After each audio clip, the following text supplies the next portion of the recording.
오늘은 출애굽기 12장 6월절에 대해서 말씀을 함께 살펴보겠습니다.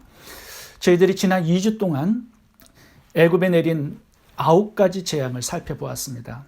피, 개구리, 이, 파리, 온역, 독종, 우박, 메뚜기, 흑암.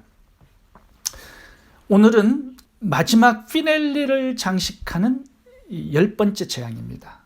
장자의 죽음과 심판입니다. 하나님께서 단번에 한 번에 바로왕을 죽이고 이스라엘 백성들을 출애굽시킬 수 있었습니다. 그런데 그렇게 하지 않고 이 10가지의 재앙을 주시면서 과정을 거치게 하셨습니다. 그 이유가 뭘까요? 이제 성경에 보시면 온 세상 사람들에게 하나님의 살아계심과 능력을 나타내기를 원하셨기 때문에 이 재앙들을 주셨다고 기록합니다. 그렇게 함으로 하나님을 믿고 구원받는 백성들이 생겨나기를 하나님께서 원하셨습니다.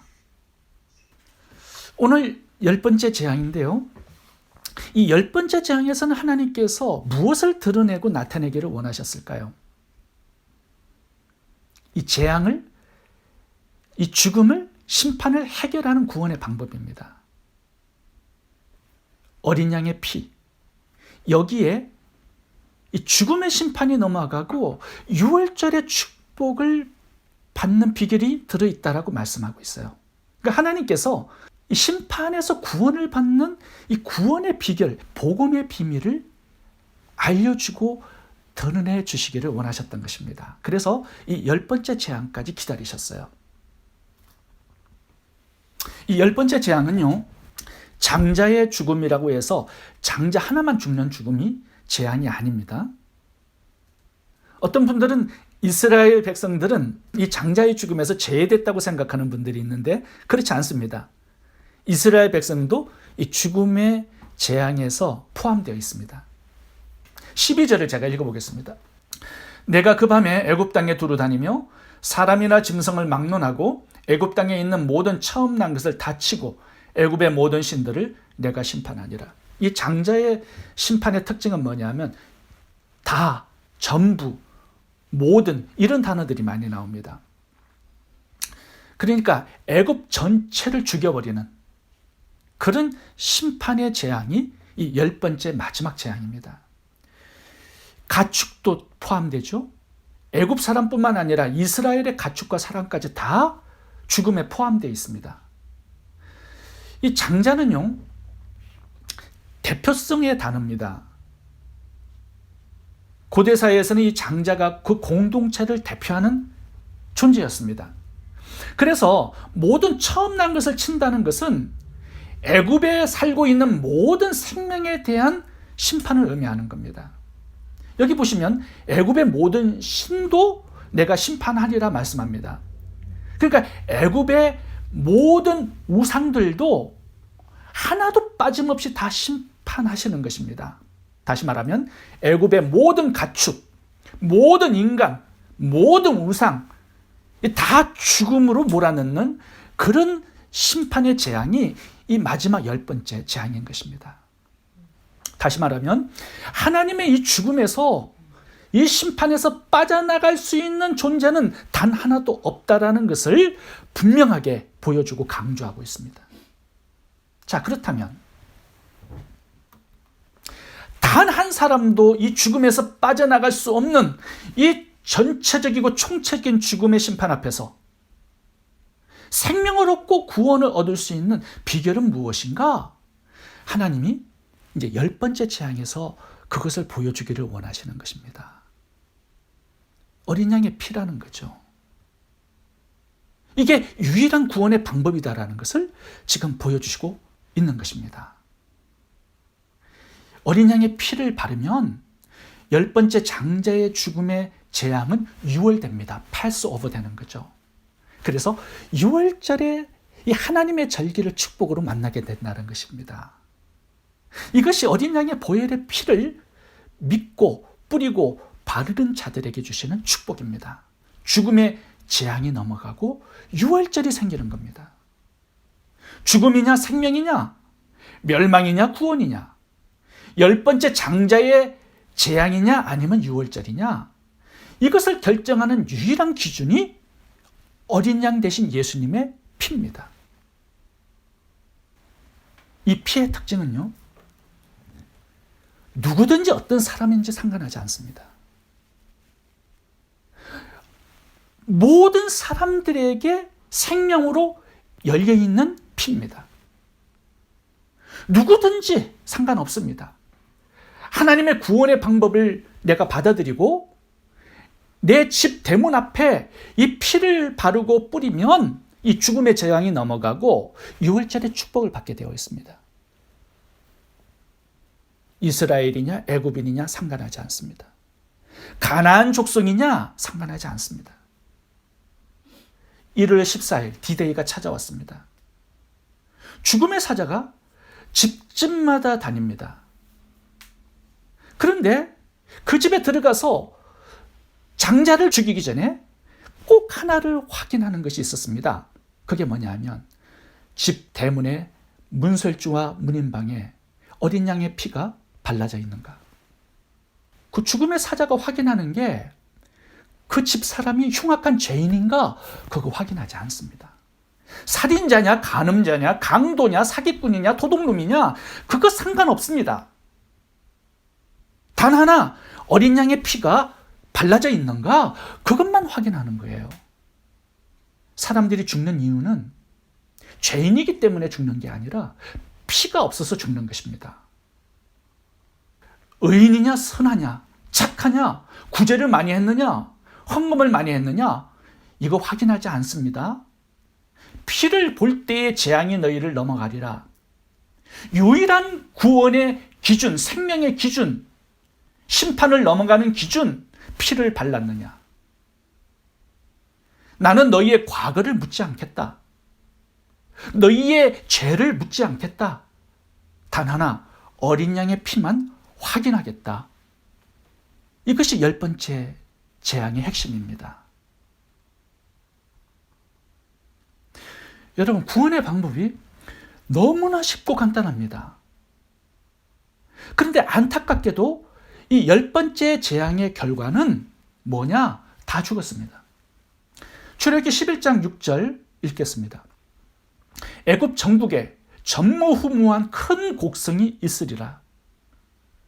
출애굽기 12장 30절이 그 결론인데요. 그 밤에 바로와 그 모든 신하와 애굽 모든 사람이 일어나고 애굽에 큰 호곡이 있었으니 이는 그 나라에 사망치 아니한 집이 하나도 없었음이었더라. 이게 이상합니다.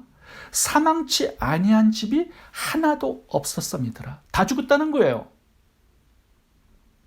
피를 바른 집 외에는 다 죽었다는 것입니다. 하나님이 분명히 구원의 방법을 알려주셨습니다. 노아의 방주 때도 그렇죠? 구원의 방법을 알려주셨습니다. 그런데 구원받은 자는 8명밖에 되지 않았습니다. 지금 어린 양의 피에 효력이 없는 걸까요? 하나님의 구원의 방법에 무슨 문제가 있었을까요? 아니죠. 단지 사람들이 하나님의 구원의 방법을 무시한 겁니다. 믿지 않았어요. 왜냐하면 이것이 비이성적이고 비과학적이고 비논리적입니다. 어떻게 피를 바른다고 죽지 않을 수 있겠습니까? 이해되지 않아요. 무식해 보이고 투박해 보이고 천박해 보이고 전혀 매력이 느껴지지 않습니다. 그래서 사람들이 이 어린 양의 피를 우습게 보고 무시한 겁니다. 이것이 죽음의 재앙을, 심판을 당할 수밖에 없었던 이유였습니다. 그런데 오늘날 문제도 동일합니다. 저는 세상 사람들 얘기하고 싶지 않습니다. 교회를 다니는 사람 중에도 예수님의 이 피를 무시하고 무관심한 사람들이 많습니다. 예수님의 피에 제사함이 있다. 구원이 달려있다.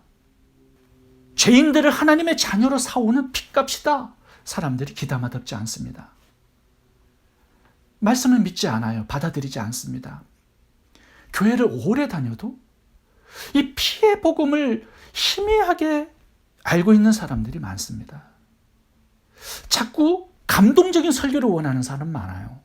문학적이고 신학적이고 철학적이고 이런 설교를 좋아하는 사람들이 많습니다. 교회를 자꾸 이상한 곳으로 만들려고 하는 사람들이 있어요. 여러분, 예수의 보혈보다 더 강조되는 게 있으면 안 됩니다. 예수의 피가 교회의 중심이고 구원의 중심이고 생명의 중심입니다. 하나님은 이것 하나밖에 요구하는 것이 없습니다. 여러분이 하나님이 약속하신 이 구원의 방법을 그냥 물 흐르듯이 흘려버리고 무시하고 듣지 않으면 그것이 망하는 길이요, 영원한 죽음의 지름길입니다. 하나님이 제시하는 이 유일한 구원의 길, 어린 양 대신 예수 그리스도의 보혈의 피를 거절하면 구원받을 수 있는 다른 방법이 없습니다.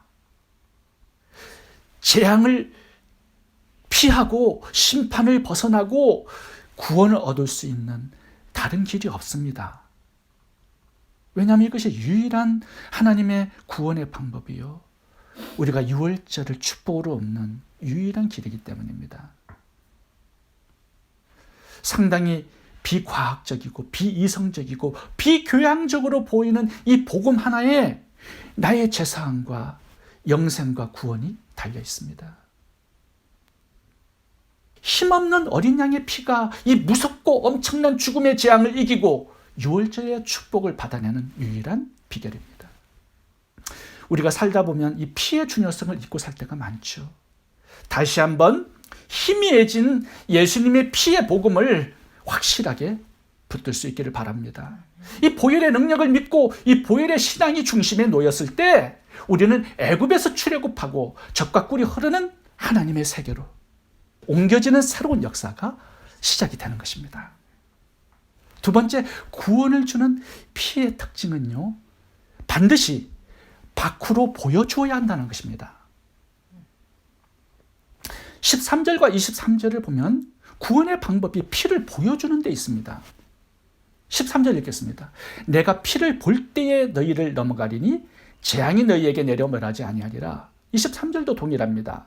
문 임방과 좌우 문설주의 피를 보시면 여호와께서 그 문을 넘으시고 멸하는 자에게 너희 집에 들어가서 너희를 치지 못하게 하실 것임이니라. 피를 보여줘야 돼요. 공개해야 합니다. 그것이 구원에 있어서 중요한 조건입니다. 죽음의 사자가 지나가면서 확인하는 것이 대문 밖에 분명하게 발라지고 뿌려진 피였습니다. 대문 안쪽이 아닙니다. 그곳은 아무리 많이 바르고 뿌려도 소용없습니다. 마음으로 아무리 많이 굳세게 믿어도 밖으로 피가 보여지지 않으면 죽습니다. 죽음의 사자가 확인하는 것은 마음에 있는 피가 아닙니다. 문 안쪽에 있는 피가 아닙니다. 대문 밖에서 확인할 수 있는 이 공개적인 이 피를 확인하는 것입니다. 여러분, 우리가 예수님의 피가 죄를 사하는 능력이 있고 사망을 생명으로 바꾸는 능력이 있다는 거, 마음에 믿는 거 중요하죠. 그런데 그 믿음만으로 충분하지 않습니다. 이것을 밖으로 내가 고백하고 시인하고 선포하고 찬양하고 감사하고 이런 밖으로 보여줄 수 있는 이 믿음이 중요하다는 거예요. 그래서 로마서 10장도 분명하게 이렇게 말씀합니다. 마음에 믿어 의에 이르고 입으로 시인하여 구원에 이르느니라. 구원의 조건은 시인에 두고 있습니다. 밖으로 보여져야 된다는 거예요. 나의 믿음이. 여러분, 우리가 예수님의 보혈의 피를 마음에 굳건하게 믿어요. 그런다고 마귀가 떠나갑니까? 아닙니다. 그 피를 가지고 대적해야 되는 거죠. 보여줘야 합니다. 내가 믿고 있는 예수님의 보혈의 피의 능력을 내가 밖으로 보여주고 공개적으로 표현해서 표적을 삼아야 합니다. 증거를 삼으라는 거예요. 내가 믿은 예수님의 보혈을 확실하게 공개하는 것, 그게 침례가 아니겠습니까? 성경은 여러 곳에서 예수님을 믿고 침례를 받을 것을 명령하고 있습니다. 마태복음 28장 마지막 지상명령도 침례를 주라는 것이었어요. 예수님 내 유일한 구원자이심을 믿습니다. 나는 예수님의 죽음과 부활을 믿고 예수님과 연합되어 살겠습니다. 침나는 예수님을 믿는, 예수님의 보혈의 그 피를 믿는 내 마음과 입술의 고백을 온 천하에 공포하고 표적을 삼는 것입니다. 예수님의 십자가를 보시면요, 그곳에서 마귀를 패배하죠. 예수님이 승리하셨습니다. 왜 그럴까요? 십자가에서 예수님의 보혈의 피를 공개적으로 흘리고 보여주었기 때문입니다. 예수님의 피는 누구나 밖에서 보고 확인할 수 있는 공개적인 피였습니다. 여기에 승리가 들어있는 겁니다. 골로새서 2장 15절을 읽어보겠습니다. 정사와 권세를 벗어버려 밝히 드러내시고 십자가로 승리하셨느니라. 십자가는 예수님의 보혈의 피가 공개적으로 흐른 장소입니다. 여기에 마귀는 패배하고 예수님의 승리가 나타난 거죠. 그리고 우리의 승리가 바로 그곳에 들어있는 것입니다. 계시록 12장 10절과 12절 제가 읽겠습니다. 우리 형제들을 참수하던 자, 곧 우리 하나님 앞에서 밤낮 창수하던 자가 쫓겨났고 또 여러 형제가 어린 양의 피와 자기의 증거하는 말을 인하여 저를 이겼으니. 어린 양의 피를 증거해요. 그곳에 성도들의 승리가 들어있다라는 것입니다. 그래서 여러분, 예수님의 피를 부끄러워하지 마세요. 공개적으로 드러내고 감사하고 선포하고 그 피의 죄를 회개하고 찬양하는 것입니다. 하나님께서 이 피가 나가는 곳에 승리를 주시겠다고 약속하고 있습니다. 세 번째, 구원을 주는 피의 특징은요, 철저하게 발라야 한다는 것입니다. 7절을 제가 읽겠습니다. 그 피를 먹을 집 좌우 문선주와 임방에 바르고, 이제 바르는 데 있어서 중요한 것은 뭐냐 하면 그릇에 담은 피에 적셔야 됩니다. 우슬초를. 그러니까 상당히 많은 양이에요.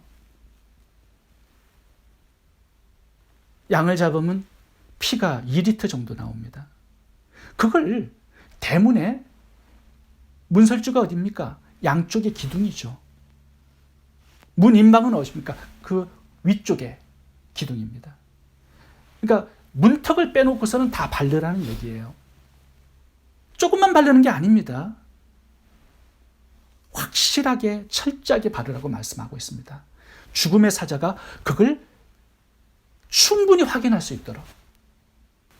지금 백성들의 생명이 이 피에 달려있지 않습니까? 죽음의 사자가 이 피를 보고 확인해야만 죽음의 재앙이 넘어가는데 피가 너무 없어요. 그래서 조금만 발랐어요. 그때 마르잖아요, 피가. 죽음의 사자가 왔다가 이게 피 색깔인지 아니면 이 나무 색깔인지 확인을 못해요. 그러면 들어가서 죽는 겁니다. 죽음의 사자가 왔는데 피가 다 말라 있어요. 너무 조금 발라가지고. 도저히 알아볼 수 없을 정도로 희미하게 피를 적당히 이렇게 바르면 어떻게 되겠습니까? 죽음의 심판이 그 집에 들어닥치게 되는 경우가 발생한다는 거죠. 죽음의 사자가 헷갈릴 정도로 피가 희미해서는 안 되는 겁니다. 나만 죽는 게 아니라 집안에 있는 식구들 다 죽입니다. 당시 이스라엘 백성들이 어떻게 피를 발랐겠습니까? 흘러 넘치도록 바르지 않았겠습니까? 조금의 틈도 없이 철저하게 바르지 않았겠습니까? 나무 사이사이마다 피가 철저히 흘러 넘치도록 발랐을 것입니다. 왜요? 이 피에 나와 우리 가족의 생명이 달려있기 때문에. 어떻게 대충 바르고 끝낼 수 있겠습니까? 어떻게 희미하게 조금만 바를 수 있겠습니까? 빽빽하게 철저히 흘러 넘치도록. 우리가 예수님의 피를 믿고 바르고 적용할 때 이런 철저한 모습이 있어야 합니다. 확실하게 보여주고, 죽음의 사자가 이 집에 왜 이렇게 피가 흘러 넘쳐? 안 죽으려고 확실하게 발랐구나. 이 정도면 충분해, 됐어. 고개를 끄덕이고 갈 수 있을 정도로 뿌려야 한다는 겁니다. 마지막은 이 어린 양의 피를 가르쳐야 합니다. 12장 14절 24절을 읽어보겠습니다. 너희는 이날을 기념하여 여호와의 절기를 삼아 영원한 규례로 대대로 지킬지니라. 24절도 동일한 명령입니다. 너희는 이 일을 규례로 삼아 너희와 너희 자손이 영원히 지킬 것이니. 이 두 구절은요, 이단들이 굉장히 좋아하는 구절입니다. 많이 인용합니다. 유월절을 지켜야 한다라고 말하면서 지키지 않는 사람들을 막 정죄합니다. 구원이 없다라고 말합니다. 어떻습니까? 오늘날도 유월절을 지켜야 할까요? 우리 지키지 않고 있지 않습니까? 근데 본문은 영원한 규례로 대대로 지킬 것을 명령하고 있습니다. 이 유월절은 예수님께서 십자가에 죽어서 이미 성취하셨죠. 그럼 어떻게 하면 이것을 대대로 영원히 지키게 되는 것입니까? 오늘 본문의 6월절 12장의 출애굽기 12장의 결론은 뭐냐면 자녀들에게 가르쳐 주라는 것으로 결론을 마치고 있습니다. 자녀들에게 가르쳐서 예수님의 보혈의 피의 능력을 대대로 신앙의 유산을 이어갈 수 있도록 하라는 것입니다. 이것이 6월절을 영원히 지키는 것입니다. 자녀들에게 6월절 어린 양이 되신 예수님의 보혈의 능력을 믿게 하라는 겁니다. 마지막 날 진노의 심판을 피할 수 있도록 확실하게 가르쳐 주라는 것입니다. 예수님의 이 피의 복음을 자녀들에게 가르쳐서 양육하고 우리 때뿐 아니라 자손 대대로 그 보혈의 능력을 믿고 죽음의 심판을 피하고 하나님의 자녀가 되어 살 수 있도록 하나님의 백성이 되도록 말씀을 가르쳐 주라고 말씀하고 있는 것입니다. 이것이 영원히 유월절을 지키는 의미입니다. 3절을 봐보시면 유월절 절기가 가족 단위로 행해졌습니다. 너희는 이스라엘 온 회중에게 말하여 이르라. 이달 열흘에 너희 각자가 어린 양을 잡을지니 각 가족대로 그 식구를 위하여 어린 양을 취하라. 이게 식구대로 어린 양을 잡아서 피를 바른 것입니다. 21절도 동일하죠. 가족대로 어린 양을 택하여. 이 구원이 한 개인에게만 적용되는 것이 아니라 가족 전체를 포함하고 있습니다. 하나님의 구원은 나 하나 개인만으로 끝나는 것을 원치 않는다라는 것입니다. 가족 전체가 구원받기를 원하신다라는 것이에요. 그래서 7절에 보면 양을 잡고 그 피를 문설주와 임방에 바르라고 했습니다. 그 의미도 가족 구원을 의미하는 것입니다. 그냥 피를 어떤 사람의 이마에 바르지 않고 어떤 사람의 신체의 일부에 바르라고 말씀하지 않고 집 입구에 문설주와 문 임방에 바르라, 그 말의 의미는 집 전체의 구원이 이루어지게 하라는 것입니다. 가족들 전체가 그 피 안에 거하라는 것이죠. 이게 하나님의 구원 계획입니다. 사도행전 16장 31절을 제가 읽겠습니다. 주 예수를 믿으라. 그리하면 너와 내 집이 구원을 얻으리라. 구원이 가족 단으로 이루어지고 있음을 보게 됩니다. 노아의 방주 구원도 마찬가지죠. 가족 전체가 구원을 받은 것입니다. 이것이 하나님의 구원 계획이고 구원의 뜻입니다. 가족 중에 먼저 믿은 사람이 전도자가 되고 선교사가 되는 것이죠. 예수님의 피의 복음을 가르쳐주는 교사가 되는 것입니다. 피로 묶인 가족에서 이제 예수님의 피를 믿고 영적 가족이 되라는 것이죠. 가족 전도와 구원을 놓고 지속적으로 기도할 수 있기를 바랍니다. 그게 하나님께서 원하시는 뜻입니다. 이 가족 구원은 약속이 있는 기도예요. 그래서 하나님께서 반드시 응답하십니다. 포기하지 않고 기도하면 하나님께서 가족 전체를 구원의 축복으로 인도해 주십니다. 유월절을 주시는 거예요. 오늘 본문에 가족 단위로 유월절을 주신 것처럼 말입니다. 하나님은 예수 그리스도의 피의 능력이 나에게뿐만 아니라 우리 가족 전체에도 전해지는 구원의 역사가 일어나기를 원하고 계십니다. 이것이 예수 그리스도의 보혈을 믿는 자에게 주시고자 하는 또 하나의 축복입니다. 나의 유월절과 가족 전체의 유월절입니다. 예수님의 보혈의 피가 우리 인생의 중심이 되기를 원합니다. 그 보혈의 피를 내 마음에 믿고 감사하고 찬양하고 선포하고 밖으로 보여주는 그런 담대한 믿음이 될 수 있기를 바랍니다. 이 피의 복음을 내 가족들에게 많은 사람에게 가르쳐서 함께 유월절 절기에 동참하는 그런 은혜가 있기를 바랍니다. 기도하겠습니다.